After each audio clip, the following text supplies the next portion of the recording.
we're going to look at composing effective bad news messages. So if you decide to use the indirect message, you would start it off with the buffer. And this is used to reduce the shock or the pain of negative news. And you're going to begin with a neutral but meaningful statement that makes the reader want to continue reading. And make sure your buffer is relevant and concise. I think concise is something that we need to continue practicing on. We don't want it to be lengthy. We want to get to the point, make our words very concise, and then provide a natural transition to the explanation that follows. So here's a figure to kind of help you with your buffer.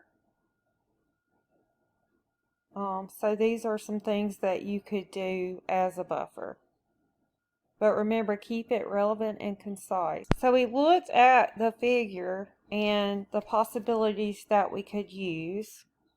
So the best news is kind of like when you ask, do you want the good news or the bad news first? Well, here we're going to give them the good news. An example would be, here's a buffer. As a reminder, your mobile peer protection provides the benefit of a replacement device when your smartphone is accidentally damaged, including liquid damage, loss, theft, and malfunction. Although devices are becoming increasingly expensive, no changes will be made to your deductible amount or coverage.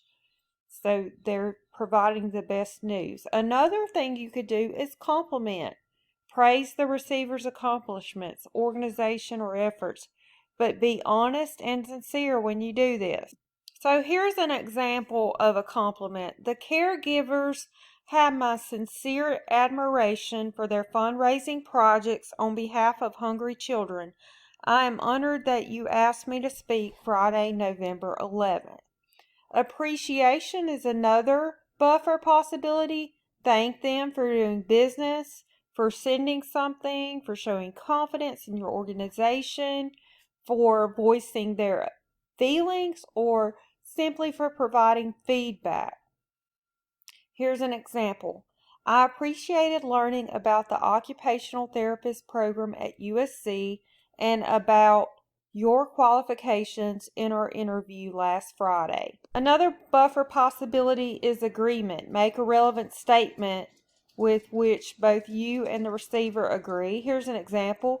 We both realize how much falling crude oil prices on the world have devastated domestic oil production. Facts. Provide objective information that introduces the bad news. Here's an example.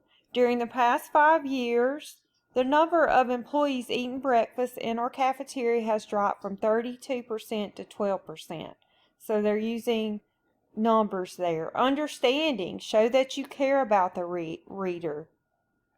Here's an example of an understanding buffer.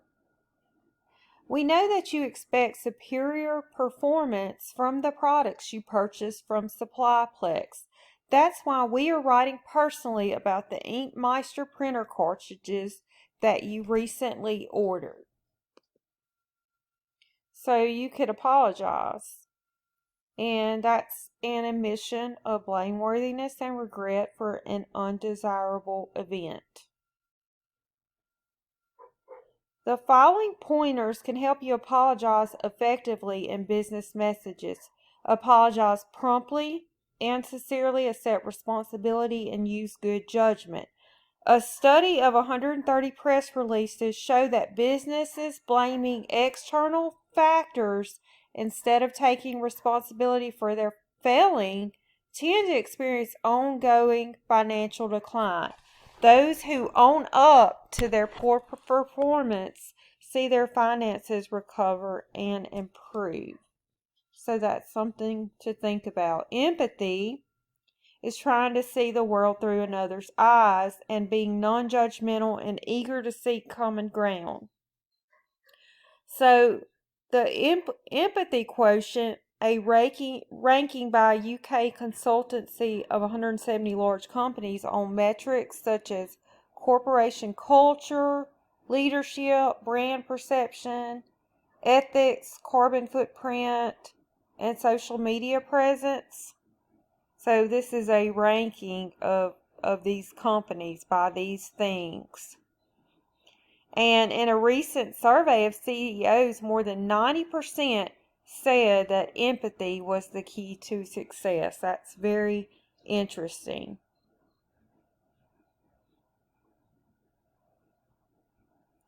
Without sound reasons for denying a request, refusing a claim, or even revealing other bad news, a message will fail. No matter how well organized or written you have it, it will fail if you do not provide the reasons.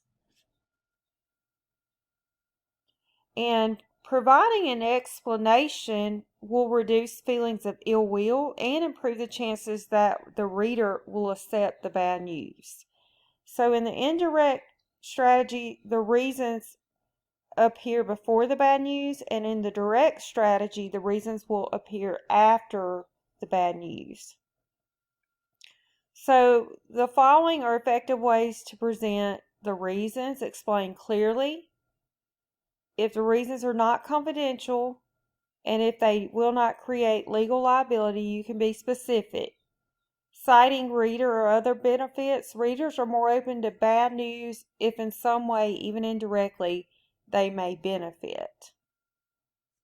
Listen to this, it's pretty interesting.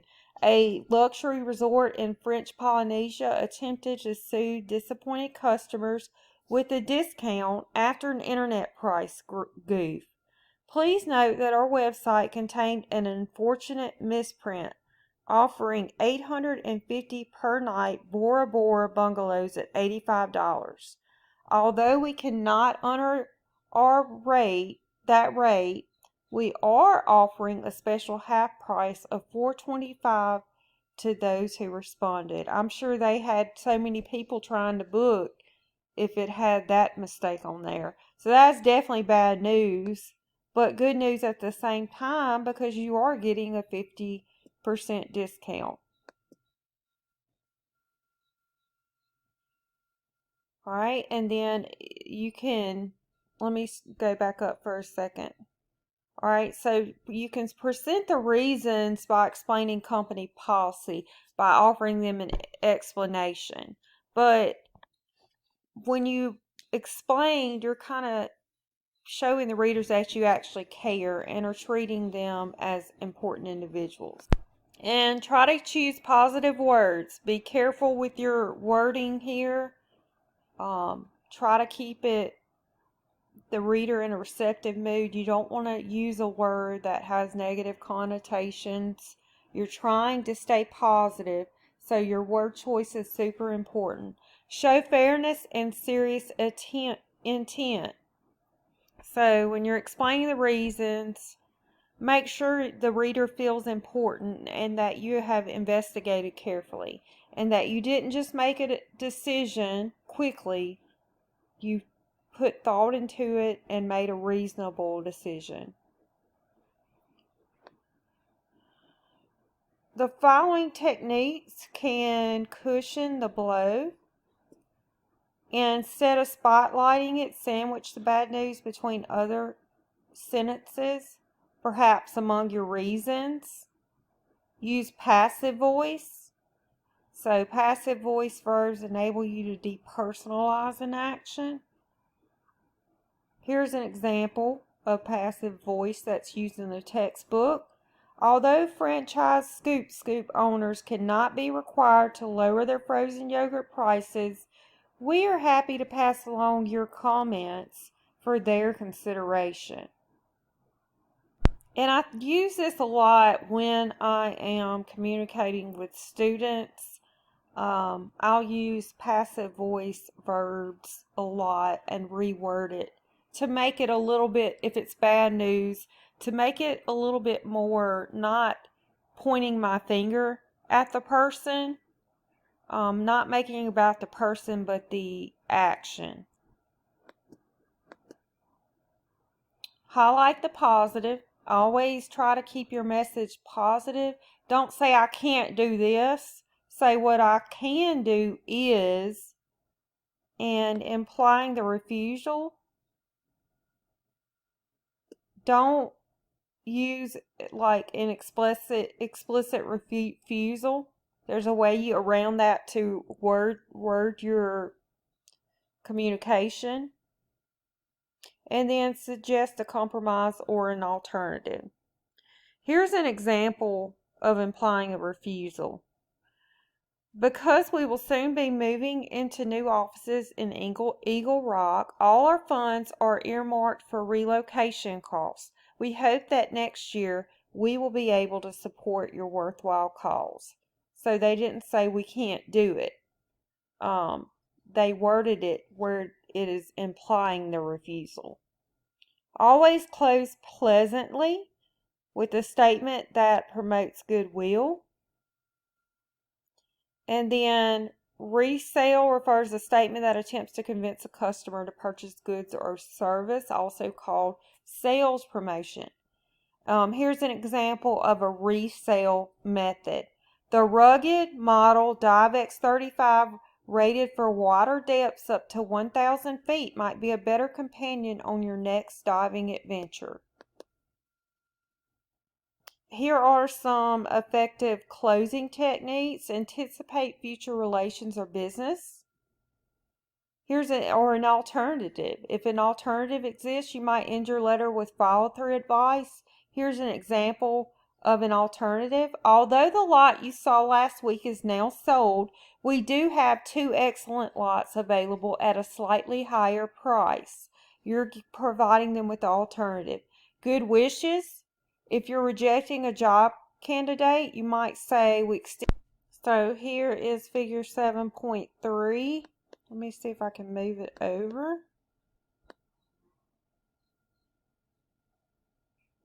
And here's everything that we talked about with the buffer, the reasons, the bad news, and the closing.